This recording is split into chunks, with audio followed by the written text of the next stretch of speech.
Jonathan Lee Riches investigates. I'm covering the Moscow, Idaho Bryan Kohberger case. There has been new motions filed in the Bryan Kohberger case. This time, the media outlets, the numerous media outlets that were trying to lift the gag order and appealing to the Idaho Supreme Court, they have now filed a motion on Bryan Kohberger's case itself, seeking to intervene in his case. I want to show you, I'm at my office right now, at my desk. I want to show you what these documents say. Check it out. New court filing from May 1st, 2023. Motion to vacate the amended non-dissemination order. And it's the numerous media outlets, as you see there, Associated Press, Sinclair Media, Lewiston Tribune, to name a few, Morgan Murphy Media, the Spokesman.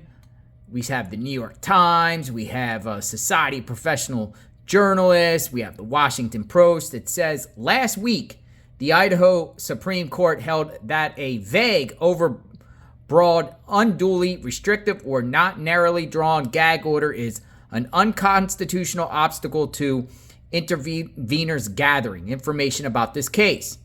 But on procedural grounds, the Idaho Supreme Court decided that this court should have a chance in the first instance to vacate the amended non-dissemination order entered January 18, 2023, following this Idaho Supreme Court's guidance, and for the reasons provided in the accompanying memorandum, interveners now ask this court to vacate the gag order because it is vague, overbroad, unduly restrictive, and not narrowly drawn. Dated May 1st, 2023.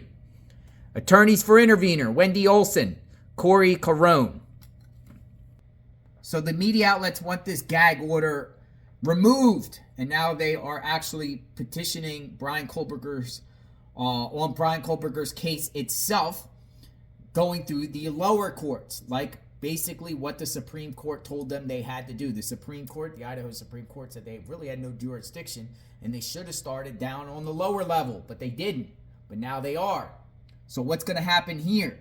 What's going to happen with this? There's another motion that was just posted on the Idaho court record search for Bryan Kohberger for them to intervene in the case. So they're filing a motion to intervene, and they're asking for the gag order to be lifted. Now we're going to go through the process on the lower levels.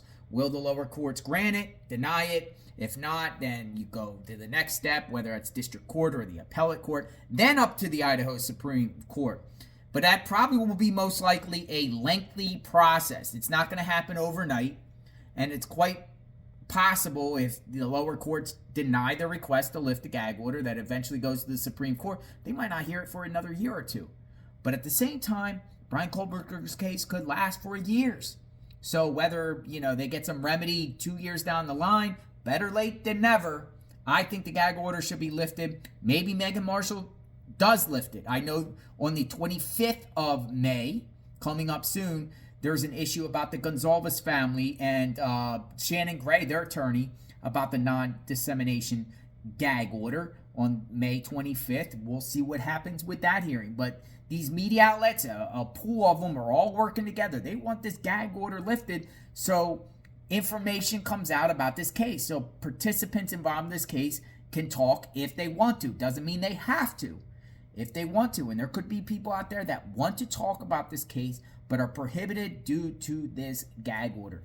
Let me know what you think. Subscribe to my channel, hit the notification button. I give you breaking news on the Bryan Kohberger case. Check out my Bryan Kohberger playlist. We'll talk soon. Stay tuned.